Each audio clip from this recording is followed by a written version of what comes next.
short notice. Councillors, ladies and gentlemen, please remain standing as I would like to have a minute's silence following the death of David Bowen, head teacher at St Nicholas School. As Councillors Andrew and Shona Johnson are connected to the school, I'd like to offer our condolences to you both and to Mr Bowen's family plus the school.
Be seated.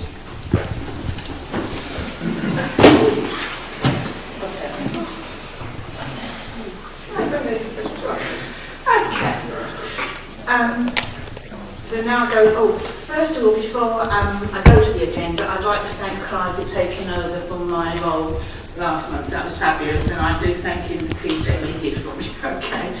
Item 1: apologies for absence and substitutes. Councillor Harlow. Okay.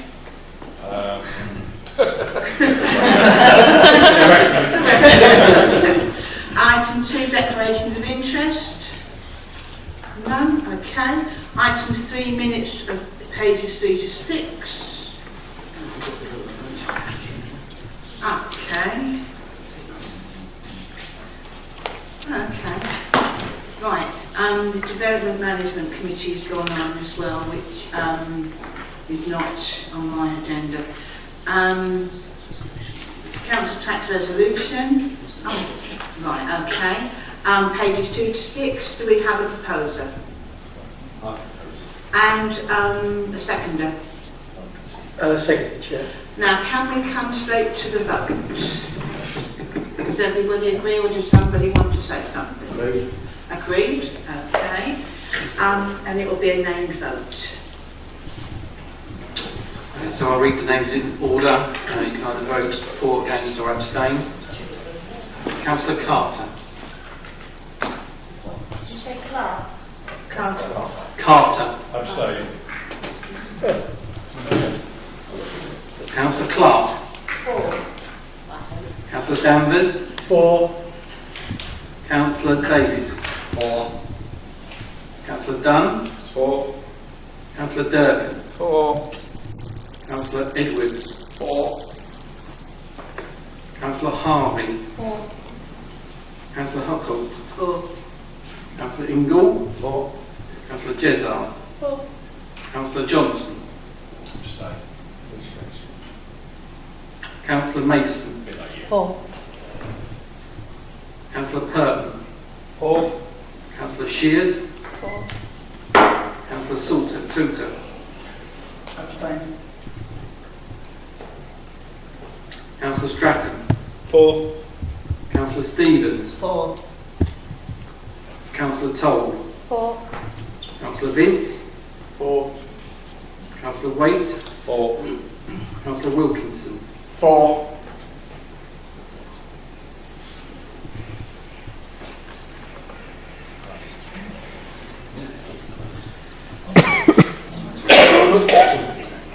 So it's 19 for, 3 abstentions, Chairman. Thank you. So that is carried. Okay. We now come on to matters of urgent business. There are none. We've done it. This is 5 minutes? Okay. So, ladies and gentlemen, councillors, members of the public, welcome to the Cabinet of the 28th of February. Apologies for absence.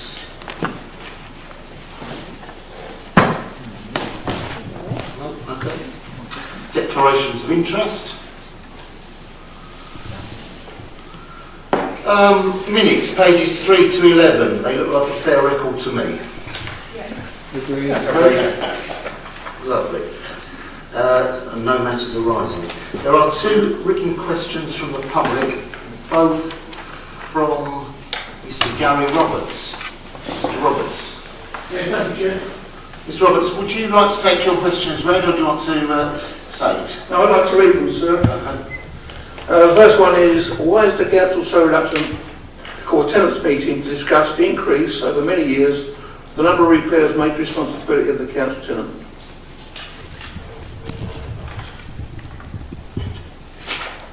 Thank you, Mr. Roberts. Tenants and leaseholders have the opportunity to attend regular housing forums to discuss housing matters. There have been no changes to the council repairs policy since 2007, and has not been an increase in the number of repairs made the responsibility of the council tenant. The repairs policy is also reviewed regularly by elected tenant representatives who are satisfied that the policy does not need changing. In addition, the council has a vulnerable persons policy to assist those who need additional help with repairs. Over the years, the council has advised tenants what it expects them to undertake, or indeed bring back the property to the original state where tenants have made changes to the property without permission and consideration given to health and safety regulations. When and if there are any changes to the repairs policy, widespread consultation will be undertaken with all tenants and leaseholders. Do you have a supplementary question? Yes, please, Mr. Chairman. Thank you, Mr. Wilkinson, for your reply. If I had a pound note for every time I'd heard the first line of your reply, I'd be a millionaire times over. What I can't understand is, I'm being told by the tenants that when they phone up the repair service... Is there a question coming? There will be, yes. When I've been told by tenants that when they phone up, they are being told for the first time that the repair is the responsibility of the tenant rather than the council, they are very disappointed, and some are not very fit to do the repair, so the repair is not getting done. What I would ask you to do, please, is to reconsider your decision not to have a tenants meeting to discuss the repairs service, and involve all tenants at all levels so that they get a fair chance to involve the change of policy. Thank you, Chair, and thank you again, Mr. Roberts. Can you turn the mic on, please? Thank you. Firstly, as someone as Cabinet Member for Housing for this authority, I can assure you that I receive literally hundreds of inquiries from tenants on a monthly basis. I am not aware of any tenants emailing me or contacting me in any shape or form to say that they have asked for repairs to be done and the council has refused. If there are any issues, please bring them to my attention, and I can guarantee you I will look into that issue. Your actual question about involvement with tenants, I think the answer is already within my first question. We have regular meetings with tenants and leaseholders. The tenants and leaseholder forums are open to every single tenant in this town. The tenants that represent on the panels and the housing standards board are elected by tenants alone. They are not elected by officers or councillors. There are plenty of opportunities for tenants to feed in, and I would welcome any tenant or leaseholder feeding into this system. Thank you. Mr. Roberts, you have a question for me. I do, yes. Has the council considered putting residents, leaseholders and tenants on the HTS board? If not, why not? Yes, it has considered that. However, following the transition from Kier Harlow Limited to HTS Property and Environment Limited in 2017, the council ensures that it continued to operate its management in the same commercial way. As such, it would be inappropriate to consider the representation suggested. However, the representation and involvement of tenants, leaseholders and residents is important, which is why the long-established standards boards and panels and the Environmental Service Improvement Team will continue to consider the performance and delivery of services provided by HTS Property and Environment Limited. Do you have a supplementary? Yes, please. I respect your reply, Mr. Chairman, but basically the same argument applies to one that I received from Councillor Wilkinson earlier. I want tenants, leaseholders and residents to be involved. It's supposed to be a democracy. The council is supposed to open up to talk to tenants, residents and leaseholders, and they are not doing so. I would ask you again to reconsider your decision not to include, as HTS is now council owned, I believe. I would ask you to reconsider your decision not to include these people, because I think they would have a very, very strong purpose in adding experience to the HTS board. Thank you, Mr. Roberts. All I can say is that the views of tenants, leaseholders and residents does matter to us. That's why we have the standards boards and panels. I understand there can be some very lively meetings there, and tenants, residents and leaseholders' views are very well represented in that way, which is the way that we think is most appropriate. Thank you.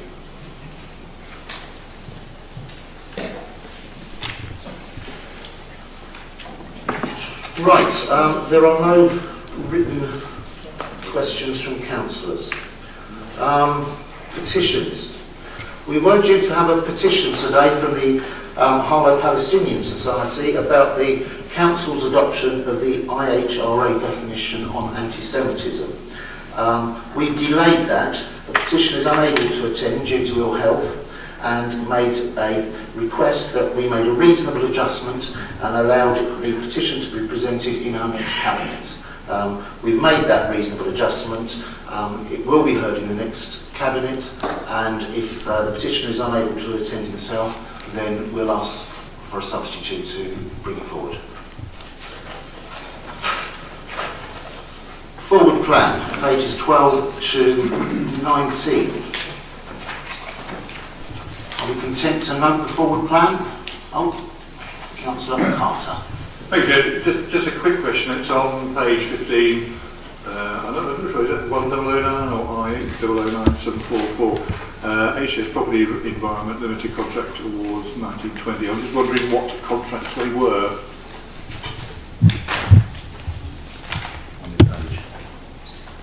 Page 15.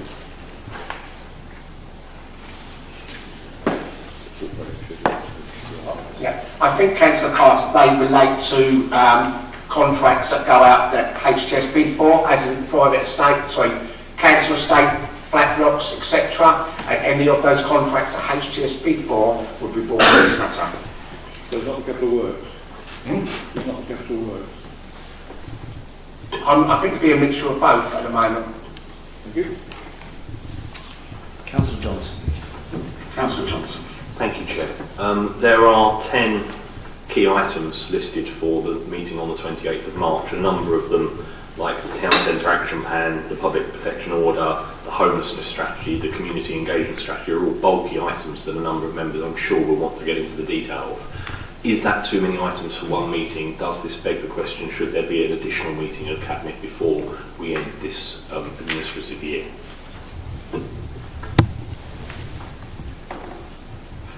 Very valid point, actually. When I went through it myself, I also thought that. Having said that, I'm not sure that, particularly in one instance, that item will go. Are you happy for me to discuss that with the leader and see whether it is better to have another meeting or what the situation is near the time? If you could keep the opposition members informed, that would be most welcome. Of course. Right. Are we happy to note the forward plan? Noted. Thank you. And for a change, there have been 2 decisions taken, one by myself and one by the Deputy Leader. Councillor Wilkinson. Yeah, the first one's just a quite straightforward legal obligation as part of the housing regulatory requirements. We have to send an annual report to tenants and leaseholders every year, which is by agreement to do so. And mine was a request from the Essex Police Crime and Fire Commissioner to give permission for them to adjust their constitution to make some decisions. Are we happy to note those? No. Noted? Good. Right, moving on to the substantial Harlow and Gilston Garden Town strategy, transport strategy.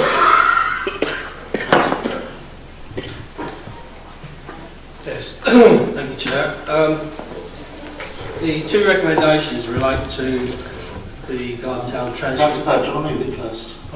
Move it. Oh, move it, yes. I'll second. Thank you. Okay. The two recommendations obviously relate to the Garden Town Transport strategy. One is to approve the strategy as set out in the report for a 6-week period of public consultation. Necessarily, because of the further restrictions, has to be after the May elections.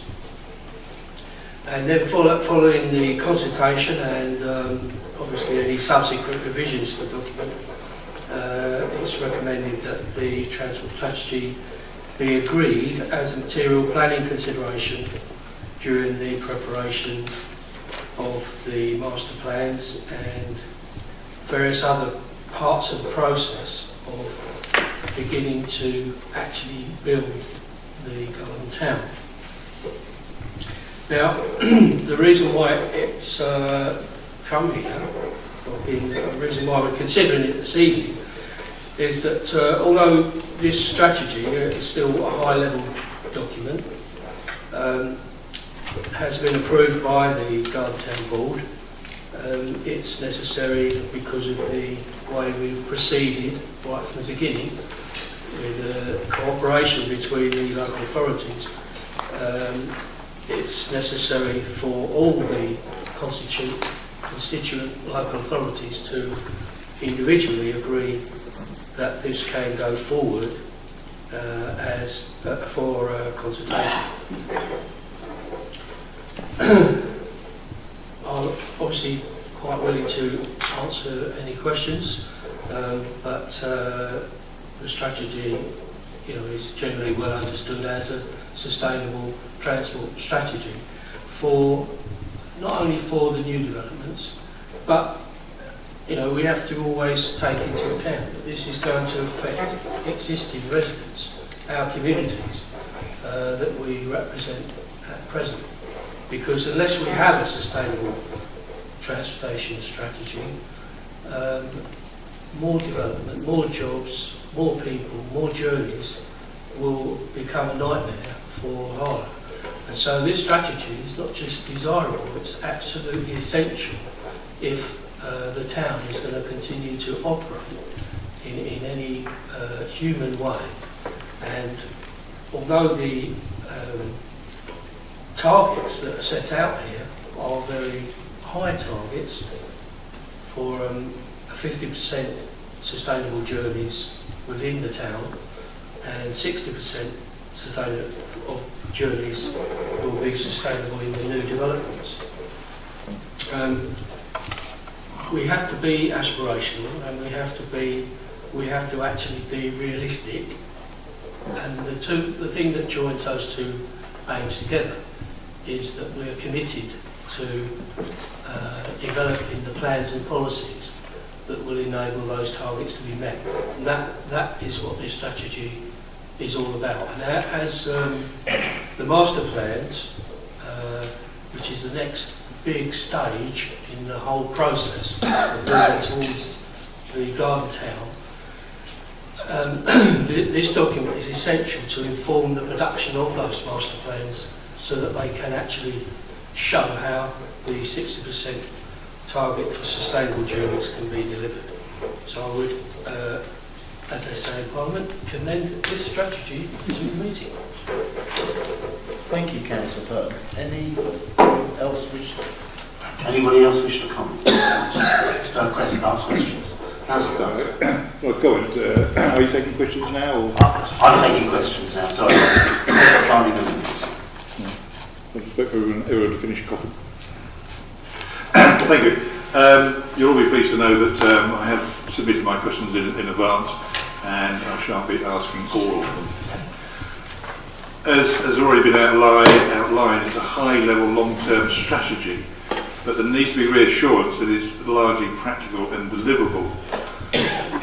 The strategy sounds sensible and sustainable, but can it be delivered? Is there the actual space? Now, there are various points I will be bringing up. But sort of starting on the covering report on page 23, paragraph 6, there's a comment about segregated light rail or tram, which is mentioned almost in passing as to why there needs to be these things, but it doesn't seem to be explored further in the report. I'm just wondering how practical a rail system would be and how much of a priority it is to the board, and is it affordable given the likely level of demand. Seems to be a degree of confusion there between the covering report and the actual strategy itself. Do you want all the questions all at once, or shall I pause? Sorry, so what the question is? The question is, how much of a priority is a rail system, bearing in mind it's covered in the covering report, but not in the strategy itself? Is it affordable given the likely level of demand? There seems to be some confusion between the covering report and the actual strategy about a rail system. Well, there actually isn't any confusion. A number of suggestions have been put forward in this strategy, a number of options for the sustainable transportation corridors, and in particular the public transport element of those sustainable corridors. The actual detail of what type of vehicles, how they would run, how they would be guided, whether they would be have drivers, all these things are obviously for the future to be considered.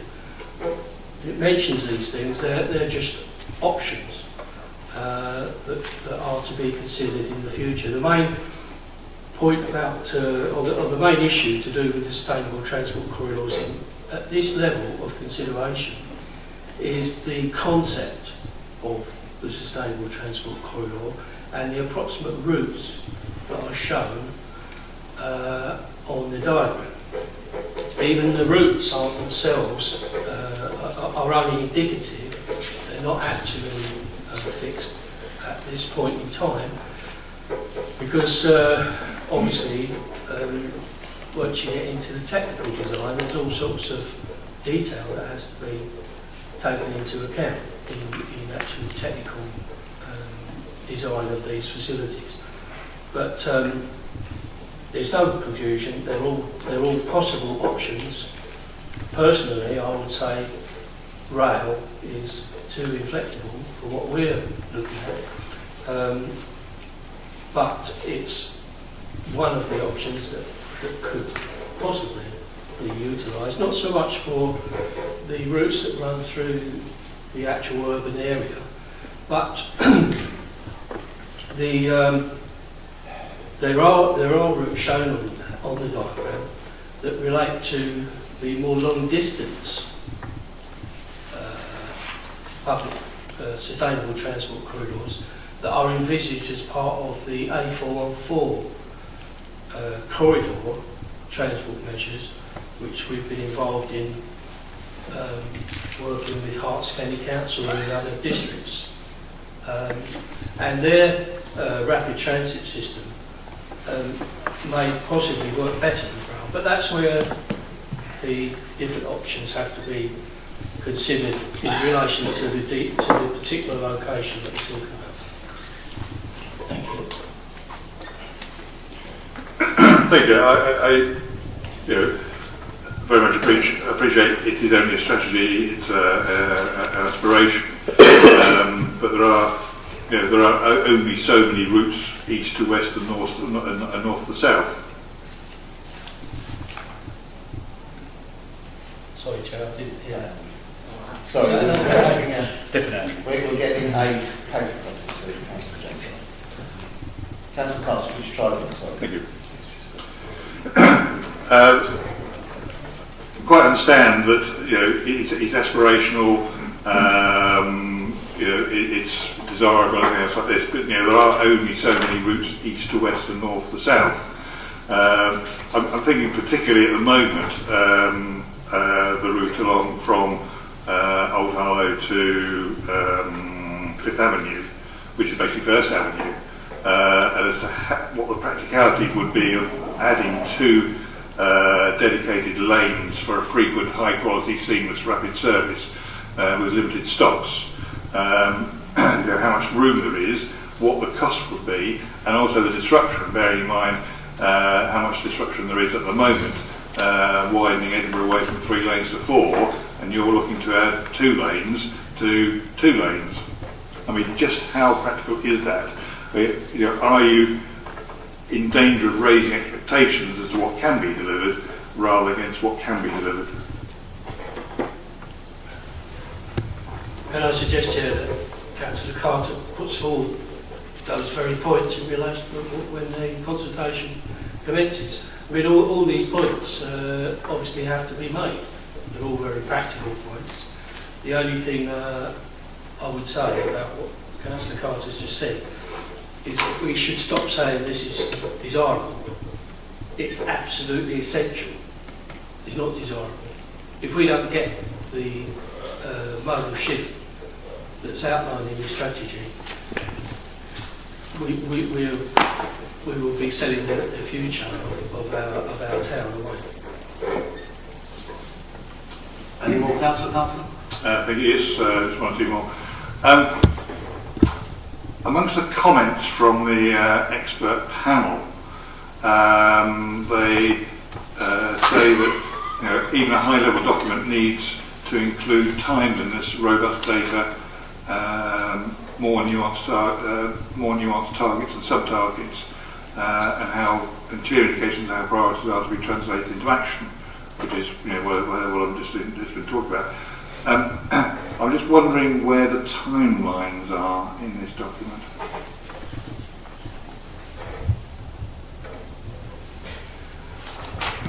Well, Councillor Carter's quite right to draw attention to the comments from the review panel, and just for the benefit of members who may not know as much about this project as Councillor Carter does, because he's on the local plan panel.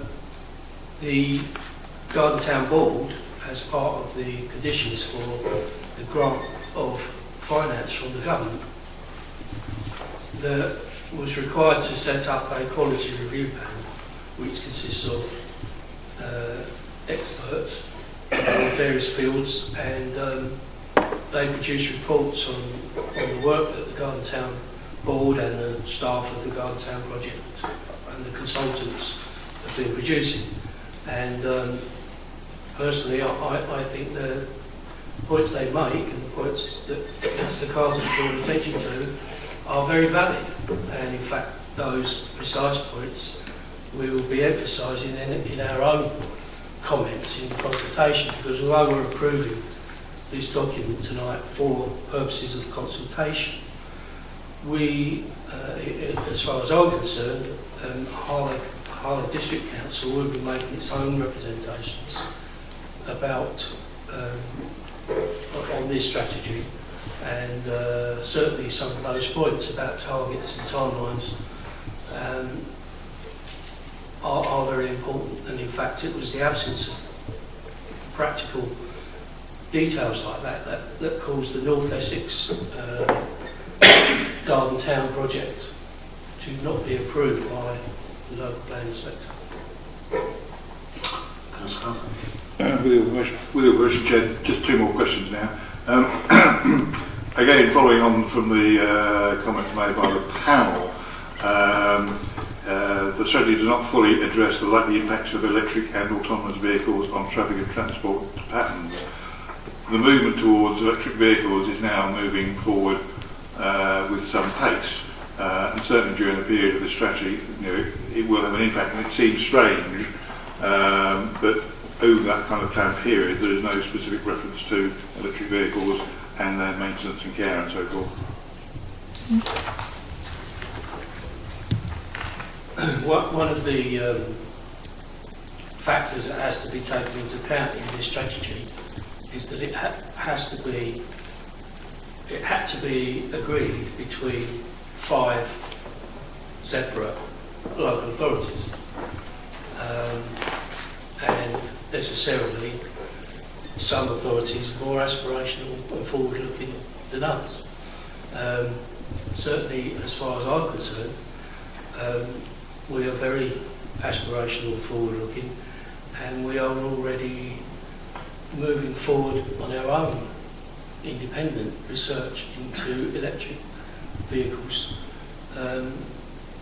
Not because we don't think the other authorities are committed to it, but I think that we see the need much more starkly than they do, and we want to propel the process along, and that's why we're, if you like, leading on that particular issue. That's very welcome news, thank you very much. And then finally, there is a comment on page 43, to develop and deliver a well-maintained network which encompasses infrastructure solutions ranging from on-street cycle lanes and cycle-friendly junctions through to shared footways. This is a point I will be returning to, that shared footways are not a good idea and not a safe idea for pedestrians, people with physical disabilities, people in wheelchairs, people pushing wheelchairs. You know, bear in mind we have an item coming up next month about public order in the town centre, where the main hazard is cyclists. Trying to mix cyclists and pedestrians is not a way forward. That's not really a question, it's more of a comment. Nevertheless, I did want to respond to it. I think that Councillor Carter's identified one of the points that was made by the Quality Review Panel as well, in that there's not enough, the references to encouraging walking and cycling, can be just rather trite, in the sense that they're just an aim. We need to have specific policies and technical details. I would almost say a toolbox of technical designs that can be utilised as in a way to enhance the walking and cycling. So, as it says in the report, like it says in the Quality Review Panel, Harlow already has an extensive walking and cycling network. The problem is it's not used as much as it should be. And there are various proposals that are being looked at. I mean, there are these rather cutely named pocket parks, which I've yet to fully understand, but as much as I do understand them, it's to make sure that long stretches of cycleway are broken up with, if you like, areas where people could stop and meet, or particularly at junctions of cycleways, so that they don't just become like walking and cycling motorways. There are places to stop, natural places where people can meet, or just have a rest. Some of us would need a rest. We were cycling on the back. So, and also there's the idea of hubs. It's appreciated that in the future we aren't necessarily going to have stuff delivered to our doors, but we may want to pick stuff up from collective places. And the idea of hubs where, shortly before you get to your home, you can go somewhere and pick stuff up that you've ordered, is something that you can see from what is existing at the moment, how that could become a feature of the future. Certainly we don't want hundreds of vans racing around the town delivering a box of potatoes to people. We need to see other ways in which the convenience of ordering stuff by internet and then picking it up can be provided without encouraging lots of extra journeys that we're trying to obviously remove with our strategy. So the other feature of these routes, sustainable transport routes, is not only these pocket parks but also a more significant hub feature, which might have a cafe, a restaurant or a shop or just a means by which you can access a storage unit in which your order has been placed for you to pick up. So these are ideas that have got to be developed, and they're all possible in this high-level strategy. They're, if you like, later layers of detailed consideration that will follow on from the overall high-level strategy.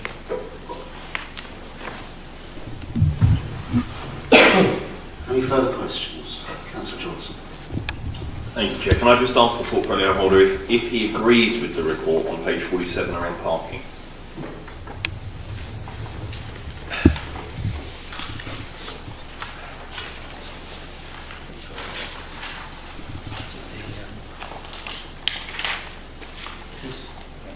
You mean 4.17A?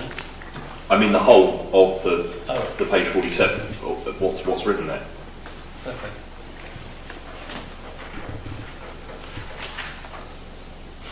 Well, I think all these points refer to a general issue as to the value of large areas of land being utilised simply for the parking of a vehicle for a considerable number of hours and then it being empty.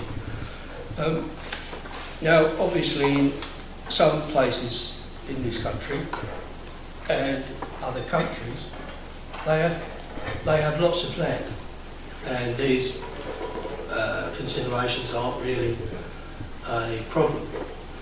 In this country, particularly in this area, we have very little land, and that's evidenced by the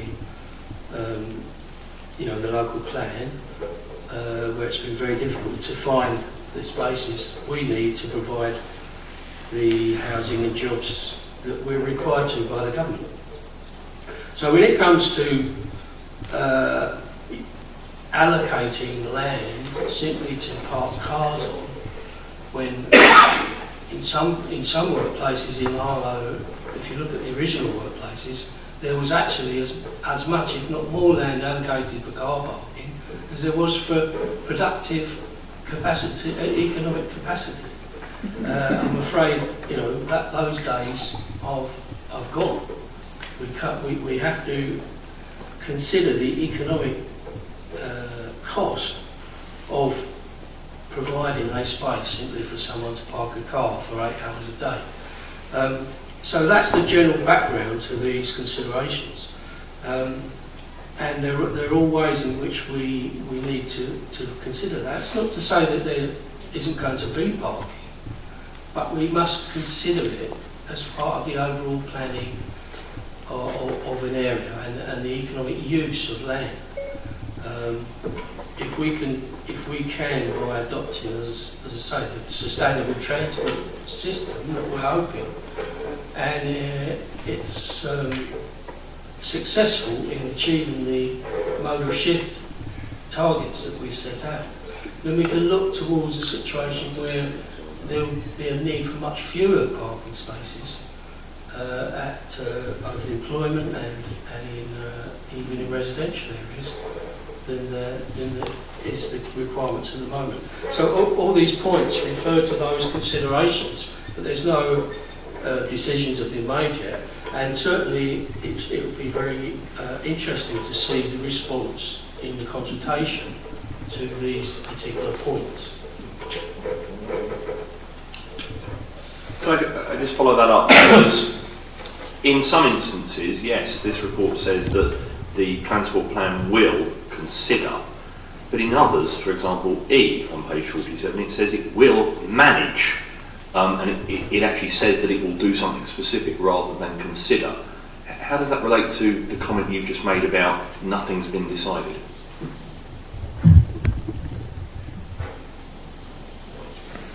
Well, I would say that if things have been decided, it wouldn't say manage new parking supply. It would actually give you a lot of facts and figures about what allocations are appropriate for what types of development and so on. At the moment, what it's saying is that we are going to consider what levels of parking provision are appropriate for certain types of development, taking into account, which I've explained, and it says here, between parking supply and land use, because we cannot continue to make very expensive, very rare lots of land available simply for 1/3 of the day provide a parking space.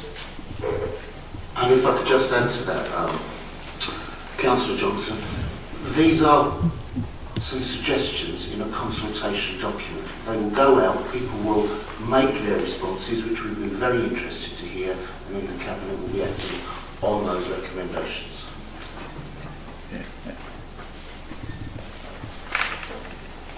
Councillor Harlow. Just on the subject of parking, we're talking about the use of land and the economic effects and importance and those considerations.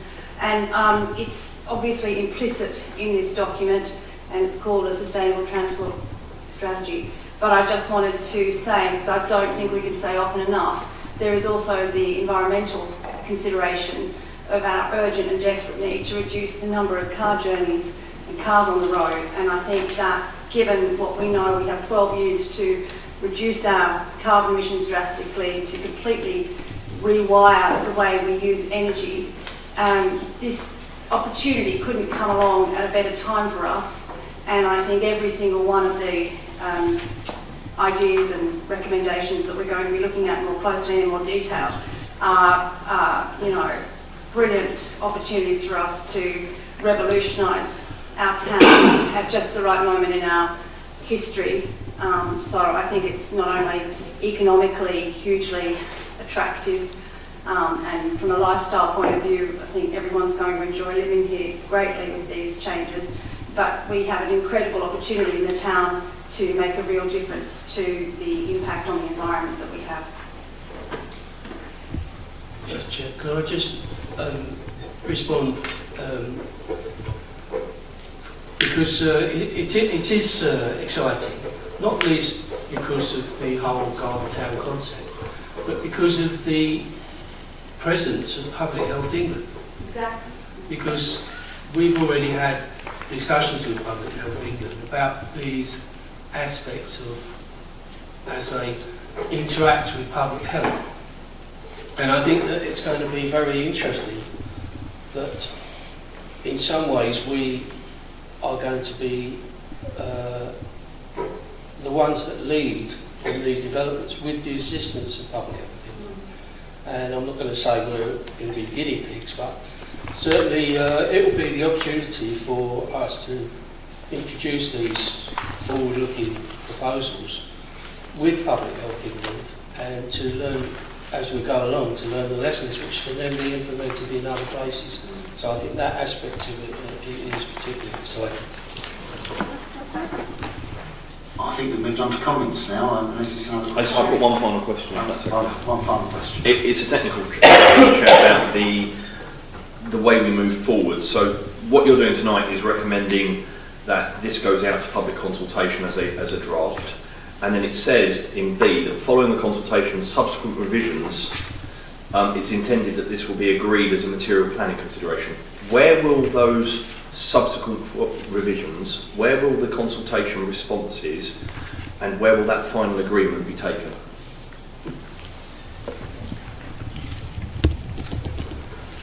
That's a very interesting question, actually.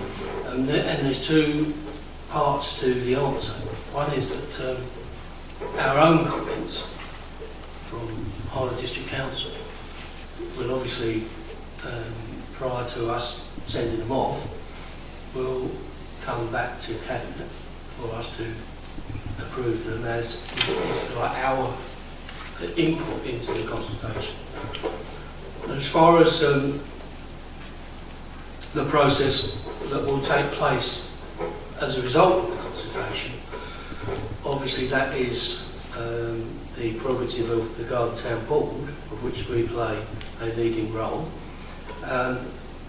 And the delivery vehicle that will hopefully by that stage towards the summer and the autumn. The appropriate delivery vehicle, whether it be a private company, whether it be a private development company, or whether it be a joint planning committees, or even a new development corporation. There's all sorts of possibilities for a delivery vehicle that can actually deliver what is necessary. But obviously there's so much purpose has been sucked out of the political process at the moment with Brexit. It's difficult to focus everybody's attention on how we're going to proceed.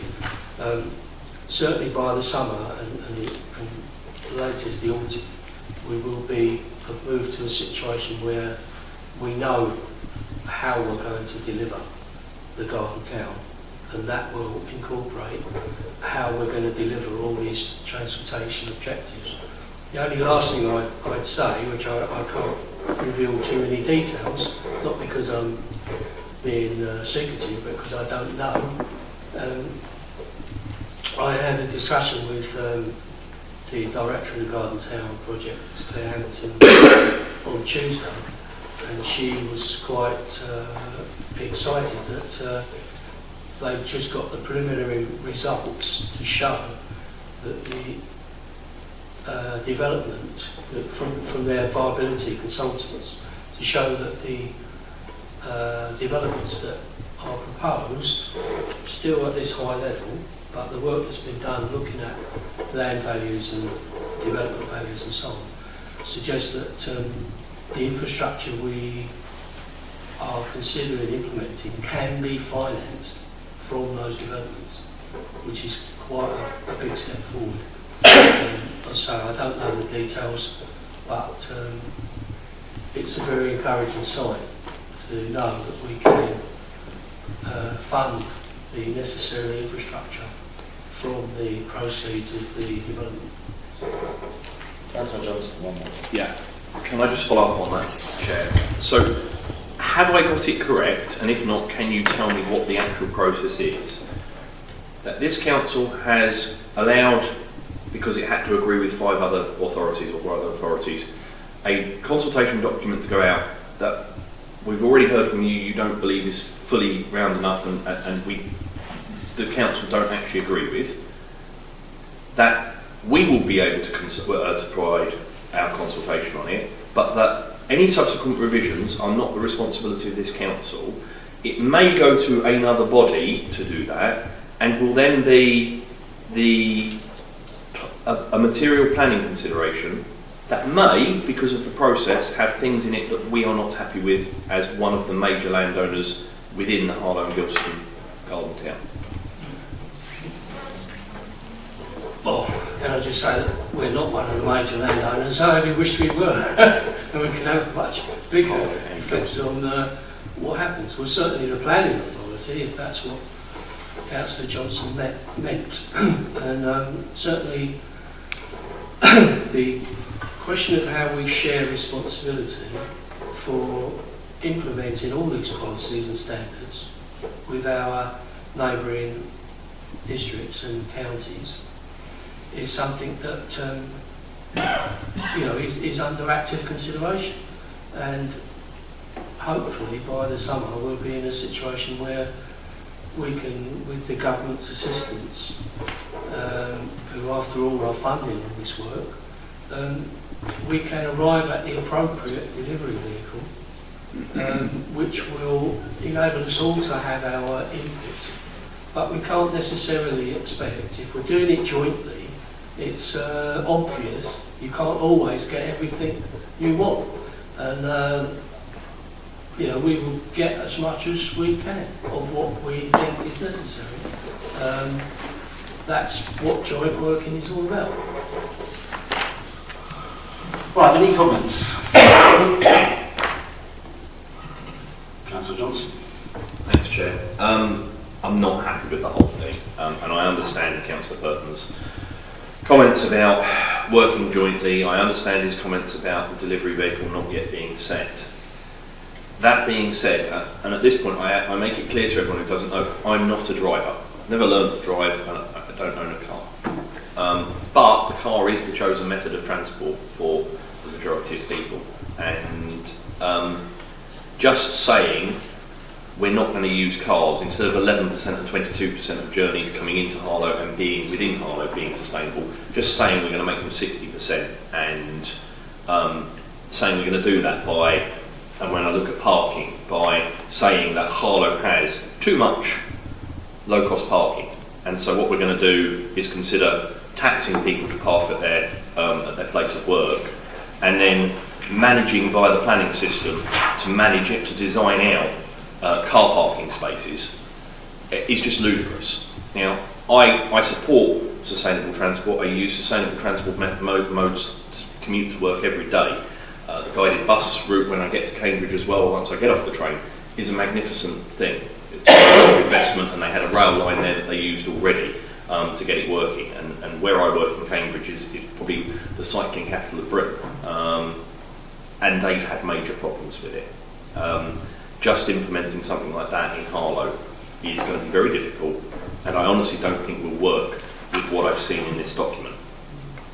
And it's encouraging that Councillor Burton thinks that what's in this document can be paid for by the developers, because I often believe that developers get away with not paying for enough when they come in and put new developments. And as someone that lives in Church Langley and has seen the results of that on transport, when we were told, when I moved into Church Langley at the very beginning, that sustainability of the bus routes was going to mean that there wasn't going to be a need for a lot of people to use their cars on Church Langley.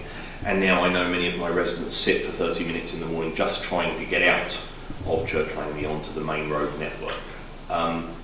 It doesn't work. And I am really worried and concerned that we've got to a situation where this strategy, consultation document, call it what you will, has been published, can end up going somewhere and being used as a material planning consideration, and there's things in it that we as a council don't agree, that obviously we as an opposition don't agree with you as well, and that if you took this out to the average member of the public in Harlow, they won't like it, but I know, because just the way the document is written and the way the consultation is likely to be run, you're not going to get the quality of representations from the public out there who haven't got the time to sit and do a consultation response, and really won't know what managing a new parking supply at key destinations through the planning system actually means. So I think the whole thing's going to be an utter mess. I don't think there is enough detail in here. I take on board the answers that Councillor Burton gave Councillor Carter about the level of detail in there. But I think to actually be at a stage where we are one of the people that's been involved in this, and we don't like the consultation document, and we're not happy with everything in it, is a really bad situation to be in. Any further comments?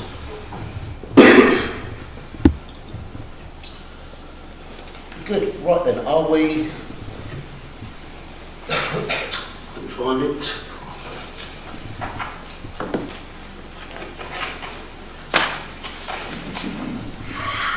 Are we happy to recommend that the draft Harlow and Gilston Garden Town Transport Strategy attached in Appendix A to this report published for a 6-week period of public consultation following the May elections, and it's a note that the following consultation and subsequent revisions to the document, which is intended that the final transport strategy will be agreed as a material planning consideration for preparations of master plans, the preparation of the Gilston Area Charter, pre-application advice, assessing planning applications, and any other development management purposes. Agreed.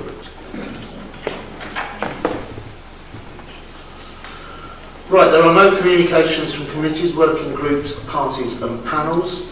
There are 12A to E are minutes of the shareholders subcommittee, cabinet overview working group, highways panel and the safety committee. Do we agree to note those? Yes. Thank you. I usually have a matter of urgent business. It came to my attention today that a substantial petition, social media talks of 55,000 signatures, has been handed into Essex County Council asking them not to close libraries across the county, Harlow's amongst them. Cabinet will remember that Council agreed that the leader of the Council and the leader of the opposition would write jointly to Essex and ask for a meeting. No meeting has yet been offered. However, we have heard calls have been made for a special meeting of the County Council for the 12th of March. I shall be writing to Essex County Council to encourage them to hold this meeting and respond to the petitioners, and I'll invite the leader of the opposition to join me in signing it. I will be happy to look at that letter with you, and as I say, was happy to sign the previous letter, calling for what we all agreed for at full council. I'm not sure about the 12th of March. I'm not sure what's in the County Council's diary, but I'm happy to call for a special meeting. Yes, no problem. Thank you.